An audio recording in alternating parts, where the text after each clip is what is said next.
Olá, meus amados, graça e paz. Passando aqui bem rapidinho da parte do Eterno para deixar um recadinho do coração dele ao teu coração.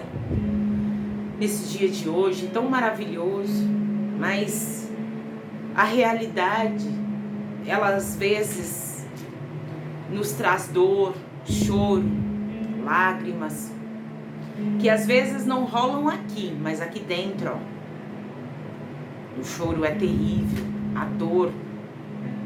Eu vim dizer para você que a gente está vivendo os últimos tempos, sim. Que o Senhor Jesus de fato está vindo buscar a igreja, a noiva dele. Você e eu. E nós precisamos aguentar essas provações do dia a dia.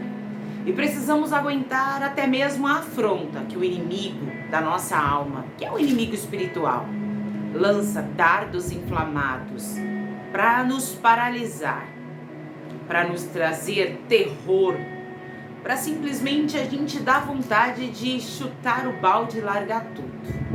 Essa é a verdade. Quantas e quantas vezes você mesmo disse para Deus: eu que não oro mais por esta causa, eu que não jejuo, eu que não apresento mais este homem, não apresento mais essa mulher, não apresento mais essa empresa e nem vou apresentar mais o meu sonho ao Senhor. Porque tudo quanto eu tenho orado, parece que o Senhor não tem se atentado. Parece que tudo aquilo que o Senhor disse outrora, de fato, agora não vai se cumprir. É assim que a gente fala para Deus. Infelizmente, é assim que os nossos olhos carnais quer que a gente enxergue a situação. Mas nosso espiritual, nosso íntimo, está dizendo: ei, nós não vivemos por aquilo que nós vemos com os nossos olhos físicos. Mas sabe quando a gente coloca o nosso joelho na terra, no chão, e clamamos por socorro ao Eterno, onde nós abrimos a Santa Palavra e ela vem com uma palavra de encontro para nós? Saulo, por sua vez, perseguia a igreja. Ele achava que o que Jesus deixara para ser pregado e levado entre nações, nada mais era do que uma seita. E um dia também ele foi aprisionado, porque em Atos vai nos dizer, e ele em momentos de prisão, também disseram para ele que ele também defendia uma seita.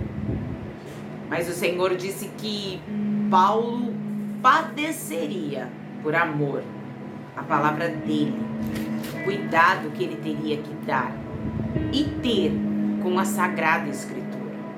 Eu vim dizer para você que quando a gente se dispõe a levar o Evangelho, a gente tem que estar preparado para tomar muitas afrontas, muito dedinho apontando para nós. Isso é o inimigo da nossa alma, dizendo: não era você outrora que estava no mundo? Não era você outrora que estava no pecado? Não era você outrora que dizia que nem de crente gostava? Porque o inimigo, ele tende a nos trazer o passado para nos afligir no presente, para que a gente não enxergue o futuro que de fato Deus já tem reservado para mim e para você. Então nós vivemos grandes decepções, vivemos a discórdia entre famílias, entre irmãos. Aqueles que de fato deveriam estar assim, vivem uma guerra, assim como a guerra de Israel. É Ismael contra Isaac. Muitas vezes nós queremos colocar no meio do nosso cenário aquilo que outrora Deus não deu autorização. Lembra quando Sara disse para Abraão: então pegue a escrava Agar, deite com ela, e assim nós teremos um filho aqui em casa. E ele será o filho da promessa. Ele será o seu sucessor. Mas não foi isso que Deus disse. Deus havia dito para Abraão que Abraão teria um filho, mas gerado pelo ventre de sua esposa, e não de uma concubina, e não de uma escrava. Então entra Ismael. Ismael cresce e é jogado para o meio do deserto. O Senhor não desamparou Ismael. Ismael virou flecheiro, virou um homem de guerra. O Senhor não desamparou, mas não houve aquela união. É por isso que a gente vê tanta coisa acontecendo lá do outro lado. onde a gente vê criancinhas perdendo a vida sem entender, na verdade, o que está acontecendo. Mulheres desfloradas, mortas, sem ter o direito de simplesmente dizer não, eu não vou pagar por este preço, por alguém que desobedece a Deus, por alguém que não tem paz no coração, por alguém que prefere a guerra, por alguém que prefere a razão e deixa a paz de lado. Quantas vezes você e eu, por não perdermos a tal da razão, criávamos um conflito entre nós, entre de fato as pessoas que nós amamos, e colocamos tudo a perder. Muitas vezes as pessoas questionam e me perguntam sim, mas se era de Deus, por que não deu certo na minha vida? Por que isso aconteceu, irmã? Só que quando Deus nos faz uma promessa e nos entrega esta promessa, quem cuida é você, sou eu. Deus não vai cuidar. Se Deus te prometeu que iria te dar um filho, abriu a tua madre e te deu um filho, quem tem que educá-lo, quem tem que ter tempo para administrar o dia, para ter este cuidado com teu filho é você, não é Deus. Se Deus te deu uma empresa, quem tem que colocar a mão na consciência e falar, não, eu vou fazer tudo certo, porque ainda fazendo certo é perigoso me acontecer alguma coisa, imagina se eu fizer o errado. É você que tem que cuidar da tua empresa. Se Deus lhe deu um casamento, é você que tem que honrar a tua esposa, e é você, esposa, que tem que honrar o teu esposo. E muitas das vezes esse honrar, a gente vai ter que engolir a seco. Eu ouvi de um amigo, alguém que Deus me apresentou, porque tem pessoas que a gente conhece, tem pessoas que Deus coloca no nosso caminho. E sempre quando Deus me apresenta alguém, eu logo pergunto para ele, pai, o que o Senhor quer me ensinar? Que eu preciso agora aprender.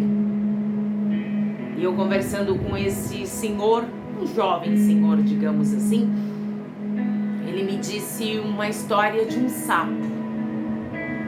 O sapo, colocado numa situação, jogaram-lhe água quente e a pele dele ia se acostumando com a temperatura.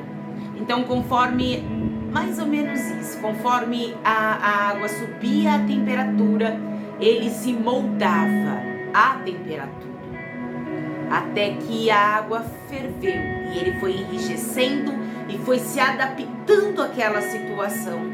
Só que chegou um ponto que a água ferveu e o sapo morreu. Moral da história: a água começou a esquentar, o sapo tinha que pular da situação, pular daquele lugar. Tem coisas que acontecem na minha, porque na hora eu disse para ele, para o irmão que me contou isso, eu falei, olha, eu vou usar isso em uma das minhas ministrações. E ele disse, pode usar. E eu disse, mas é Deus te usando para falar comigo. Eu falei isso por volta das 7 horas da manhã. Falando coisas boas. Conviva com pessoas que te tragam recado do eterno. Pessoas que têm vida no altar. Pessoas que têm testemunho para contar. E eu disse para ele, Deus está usando você para o Senhor, para falar comigo. Porque muitas vezes nós, por medo de sair não da zona de conforto, mas de sair daquilo que nós já conhecemos ou achamos que conhecemos, acabamos morrendo numa situação. Porque quando a gente de fato se dá conta, não dá tempo de correr, não dá tempo de pular. O sapo, ele foi se acostumando, se aperfeiçoando de acordo com a temperatura. Ao invés de matar um mal pela raiz. É aquilo que a nossa mamãe já dizia para nós quando éramos adolescentes. Aquilo que a gente não tem controle, a gente bota para fora da nossa vida, a gente corta, a gente arranca. Talvez é uma amizade que você tem, empresta os ouvidos e a pessoa só te coloca para baixo, corta. É algo dentro do teu relacionamento que você sabe que se você fizer ou se você responder, o teto da sua casa vem para baixo. Saia com paz e deixa quem quiser ter razão. Se Israel hoje, a Terra Santa, quisesse paz, ela sairia com paz, sem ter a razão. Talvez o conflito, nós, Israel de Deus, nós, estou dizendo nós, olhássemos e dessemos crédito à paz, talvez nós não viveríamos tantos conflitos dentro de nós, por problemas que nós vamos ter que orar para Deus consertar a situação, mas uma coisa que você e eu estragamos. Você está entendendo o que eu estou dizendo? Às vezes eu estou conversando com Deus e quando eu levo a minha oração a Ele, eu falo: Pai, se eu tivesse feito certo, nós dois nem estaríamos tendo essa conversa. E hoje eu estava meditando na palavra do Senhor. E como eu tinha lido esta passagem que eu vou dizer agora, antes do culto começar de manhã, o Espírito Santo me colocou esta passagem. Então eu guardei ela para a hora que o Espírito Santo quisesse usar. E agora eu meditando nela, eu falei para o Senhor: Pai, a gente precisa florir, a gente precisa dar bom testemunho no momento de prisão, porque apóstolo Paulo escreveu Filipenses, mas quando ele estava preso fisicamente, só que aqui dentro, ó, ninguém prendia. Nós, como igreja de Cristo, precisamos entender que pode nos tirar de cenários, pode, sei lá, nos jogar num poço, colocar uma baita pedra, pode nos enfaixar, nos dar como mortos, assim como Lázaro de fato havia morrido, enfaixar. Mas quando Jesus dá a ordem, não tem quem fique no mesmo lugar. Eu vim dizer para você nessa tarde que quando for o tempo de você sair dessa situação, quando for o tempo de Deus reorganizar a bagunça que você mesmo criou, não, o Espírito Santo não está jogando nada no nosso rostinho. Ele só está dizendo assim: filho, filha, você trouxe essa tempestade para dentro do teu cenário porque você abriu a porta e você permitiu. Porque às vezes nós não falamos nada, mas nós também não fechamos a porta da nossa casa. E aí a gente deixa entrar tudo de qualquer jeito e palpites com palpites nos coloca por água abaixo. É todo mundo palpitando onde nós devemos chegar e a gente fica sem saber. Sabe o que acontece? A gente já não escuta a voz do mestre, mas escuta a voz da multidão. Só que Bartimeu não escutava a voz da multidão mandando ele calar a boca.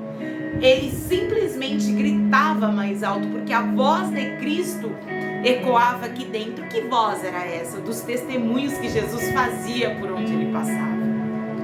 O primeiro testemunho do Senhor Jesus deixou escrito, que foi o primeiro milagre, foi a transformação da água totalmente para o vinho. Eu vim dizer para você que tem alguma coisa na tua vida que Deus vai transformar no vinho, vai trazer alegria. É algo que vai impactar a tua história. Não sei se hoje, não sei se amanhã. Amanhã é sexta-feira 13. Eita, muita gente tem terror dela. Nós não. Nós sabemos que o Pai, o Filho e o Espírito Santo e um bando de anjos está ao nosso favor. Então, na carta aos Filipenses, o apóstolo Paulo vai nos dizer no 4, no versículo 10, começa assim. O título diz: Paulo agradece aos filipenses os dons recebidos e saudações finais. Seja grato em tudo, saiba agradecer em tudo. A gratidão, querido, ela tem o poder de te abrir portas e portas que você nem imagina. Ora, muito me regozijei no Senhor por finalmente reviver a vossa lembrança de mim, pois já vos tinhais lembrado, mas não tinhas tido oportunidade. Ele havia tido a lembrança, mas ele não tinha tido oportunidade. Tem coisa que só ficou na lembrança da gente, mas a gente não teve a oportunidade de rever, de viver. Eu não sei que você não teve a oportunidade até ontem, porque hoje a tua história muda. Tem alguma coisa na tua vida que vai mudar. Não digo isto como por necessidade, porque já aprendi a conter-me com o que tenho Ele estava dizendo assim, olha, eu não falo isso por necessidade, não. Ele estava falando isso de coração, aproveitando o momento. Se nós soubéssemos aproveitar o momento que Deus nos dá, a gente aplacaria, tiraria, ia neutralizar um monte de problemas nas nossas vidas, porque a gente estaria alegre com o momento que Deus nos deu e não ansiosos pelo futuro que nem chegou, por um problema que nós nem sabemos se de fato vai acontecer, porque 86% dos problemas que a gente cria na nossa mente não vão acontecer, mas a gente faz aqui dentro um tsunami. 12. Sei estar abatido e sei também ter abundância. Em toda maneira, em todas as coisas estou instruído, tanto a ter fartura, como a ter fome, tanto a ter abundância, como padecer necessidade. Porque Paulo não era um homem que veio pobre, miserável. Paulo era um homem instruído. Foi instruído aos pés de Gamaliel. Paulo era um homem muito sábio. Eu vim dizer para você que ele, com toda aquela sabedoria, ele caiu pelo caminho. E o Senhor disse, ei, eu vou transformar você. Por amor a mim, você vai sofrer. Eu vou dizer o que o Espírito Santo está dizendo. Tem alguém dentro da tua casa que ainda vai padecer pelo Evangelho, vai sofrer por tanto amor que essa pessoa vai ter a obra. Nem ela vai entender como ela pode amar tanta obra de Deus, sendo quem um dia ela foi. 14, 13. Posso todas as coisas naquele que me fortalece. Paulo disse assim, olha, eu posso todas as coisas. O que eu posso? Estar aprisionado e escrevendo a carta aos Filipenses. Dizem que é uma das cartas mais lindas escrita por ele. Só que no momento de terror, de prisão, eu vim dizer para você que este problema que tem te aprisionado, ele não vai neutralizar a tua fé em Deus.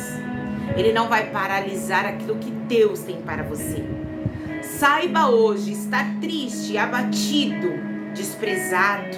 Saiba hoje estar assim, dizendo, Pai, eu estou passando por este processo, mas sabe que eu posso todas as coisas no Senhor, porque o Senhor tem me fortalecido. Todavia fizeste bem em tomar parte da minha aflição, e bem sabeis também vós, ó Filipenses, que o princípio do Evangelho, quando parti da Macedônia, nenhuma igreja comunicou comigo com respeito a dar e a receber, senão vós somente. Ele disse, olha, ninguém tinha me dado crédito. Só vocês. O que você e eu precisamos entender é que nem todo mundo vai dar crédito, nem todo mundo vai lembrar da gente. Mas a gente precisa ser grato.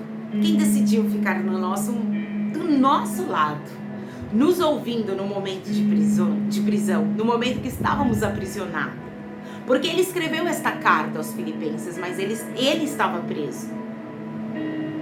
Eu vim dizer para você que preso ou solto, nós vamos continuar dando bons frutos para o Evangelho de Cristo crescer até a vinda dele, ou de fato até o dia que ele nos levar daqui. O 17, não que procuro dádivas, mas procuro fruto que abunde para a vossa conta. O que ele estava dizendo é que eu não procuro dádiva para mim, bênçãos para mim, mas ele queria que isso desse fruto a outras pessoas. Lá no 19 diz assim, o meu Deus, segundo, ou seja, de acordo com o feito dele, o meu Deus, segundo as suas riquezas, suprirá todas as vossas necessidades em glória por Cristo Jesus. Ora, nosso Deus e Pai seja dada a glória para todo sempre. Ele disse, o meu Deus, segundo a vontade, o efeito que Deus iria fazer, de acordo com o que Deus queria, as suas riquezas suprirá todas, não uma, todas, não duas, todas, não só uma área, todas as vossas necessidades em glória. Qual é a sua necessidade hoje? de sentir mais de Deus, clame a Ele. Fale: Pai, eu preciso sentir mais a Tua presença, porque não tá o bastante aqui não. Eu gosto de sentir muito a tua presença. O que você precisa da parte do Eterno? O que você quer que Deus faça por você e pela sua casa? O que você precisa que Deus mude a história da tua família? Essa é a pergunta que Deus está fazendo para você. Eu leio os comentários dos irmãos, às vezes eu não escrevo para todos. Sabe, irmão, tem comentário que eu não vou mentir.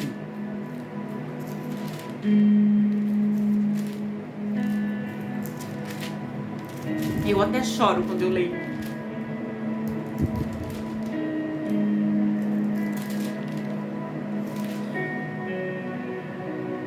Eu não choro porque eu não tenho dúvida do que Deus pode fazer na nossa vida. Eu choro porque são muitos coraçõezinhos. São muitos coraçõezinhos aflitos. Pessoas que perderam a história pelo caminho.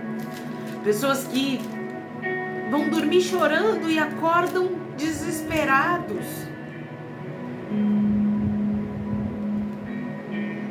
Mas eu vim dizer para você que Deus, ele é poderoso para suprir todas as nossas necessidades. Eu creio muito, irmão, que quando a gente deixa Deus trabalhar e quebrar o nosso eu, o nosso orgulho, Ele nos prepara para viver uma história ainda bem melhor do que aquela que Ele havia dito. Tem coisas na minha e na tua vida que a gente não vai voltar para o cenário, a gente não vai falar mais com aquelas pessoas que nós queríamos, não por raiva, elas seguiram um caminho delas. E a gente precisa entender que a gente tem um caminho com Cristo para seguir. Mas tem história nas nossas vidas que Deus só está nos moldando para nos reencaixar na história que Ele mesmo havia arrumado para a gente, feito, desenhado, escrevido, que a gente foi lá e bagunçou, parecendo Isaac e Ismael. Ao invés de fazer uma aliança firme, acaba se desentendendo pelo caminho e traz guerra, onde a família paga, igualzinho Israel.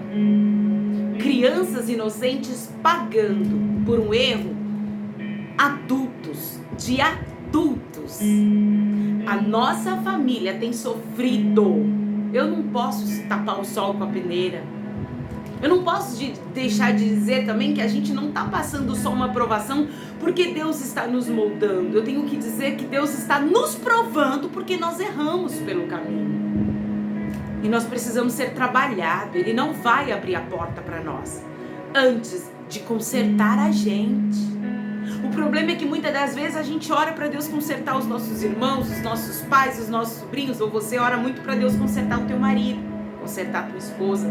E Deus está dizendo, se você deixasse eu consertar você ia aí entender que você o suportaria com aqueles defeitos. Aí sim eu ia começar a moldá-lo. Mas o interesse de Deus hoje é nos moldar. Nós primeiro. Nós. Irmãos, tem coisa que não é perda. Tem coisa que é livramento. Talvez você teve que desfazer de uma amizade, de um relacionamento, sair de uma empresa, sei lá, deixar a família, eu não sei. Você tá achando que é perda e Deus tá dizendo, olha, é livramento. Traria a ti mais dores de cabeça. Tem coisa que não é perda, tem coisa que de fato é livramento. Mas tem coisa que o inimigo arrancou da nossa história. E nós, quando nos humilhamos diante da face do Cordeiro, do Deus poderoso, não fica nada em oculto. Tudo precisa ser esclarecido. Tudo precisa ser revelado. E Deus vai tirar muita coisa do lugar para consertar a nossa história. E aquilo, o inimigo das nossas almas, aquilo que o inimigo jogou para que ocorresse uma separação, um divórcio, uma falência, uma miséria, uma vergonha, eu sinto da parte do Eterno de dizer à igreja, Deus vai reencaixar tudo no devido lugar e haverá paz para você. Não sei se foi uma carta de divórcio, não sei se foi um resultado médico, não sei se você está falido, desempregado, adoentado, eu não sei. Se o seu ministério desceu as portas, você nem sabe o que fazer. Eu não sei. Qual é o problema que hoje te aflige? Mas eu vim dizer da parte do Eterno que você pode todas as coisas naquele que tem te fortalecido. Fique com essa palavra no teu coração. Entrega a tua vida, a tua casa, os teus filhos na mão de Jeová. Mas fala para ele: Jeová, trabalha primeiro em mim. Tira o meu orgulho, tira o meu eu. Me mostra onde eu preciso melhorar como pessoa, como filha, como mãe. Para quem é mãe, como esposa, eu não sei. E ele vai ajeitar você. Você vai ver que este momento que está te aprisionando não vai calar a tua fé. Não vai derrubar a tua fé. Para você, antes de entrar nessa palavra, o Senhor disse que era para eu dizer para uma mulher. Para você que quer ser mãe, o próximo dia 12, onde as pessoas comemoram, né, o Dia das Crianças, comemoram-se outras coisas, mas não estamos aqui para falar sobre isso. Comemora-se o Dia das Crianças. O próximo 12 de outubro você estará segurando o teu Isaac, o teu filho nos braços. Você, homem que quer casar, quer formar uma família, vai dar tempo e vai ter festa para você. Deus vai trazer uma Rebeca. Juntos vocês serão uma grande nação. Não tô mandando vocês procriar filha torto e direito, não. Essa nação é que através do cuidado que você vai ter com o povo, com a tua casa, por onde você passar, o Evangelho de Cristo vai ser conhecido por pessoas através do ministério que Deus tem aqui na vida de um casal. É alguém que ainda, quem está casado, amém, glória a Deus, Deus vai consertar aquilo que vocês bagunçaram, pode ficar tranquilo, mas é alguém que ainda não está casado. Deus manda dizer para um homem que ele vai trazer a tua Rebeca. E Deus mandou eu dizer para uma Rebeca que a sua madre vai abrir. Fique em paz, vai dar tempo, vai ter festa. Eu vou terminar essa ministração em número 6, 24, onde o Senhor explica do jeito que eles deveriam, do jeito que Arão deveria abençoar os filhos de Israel. O Senhor te abençoe e te guarde. O Senhor faça resplandecer o seu rosto sobre ti e tenha misericórdia de ti. O Senhor sobre ti levante o teu rosto e te dê paz. Fique na paz de Cristo nessa tarde. Aproveita o resto desse feriado, se você for ver esse vídeo ainda hoje, e descansa no Senhor. Deus está consertando a bagunça aí na tua vida e na tua história. Pode descansar. Aquele ou aquela que tiver que voltar para o teu cenário, vai voltar. Pode ficar tranquilo, só não saia da posição. Não deixe de orar por aquilo que Deus falou. Ora mais, vai orando. Não deixe de acreditar. Tem muita coisa boa chegando no meio da guerra que você tem vivido, no meio da prisão que você tem vivido. Tem muita coisa boa chegando. Somente creia.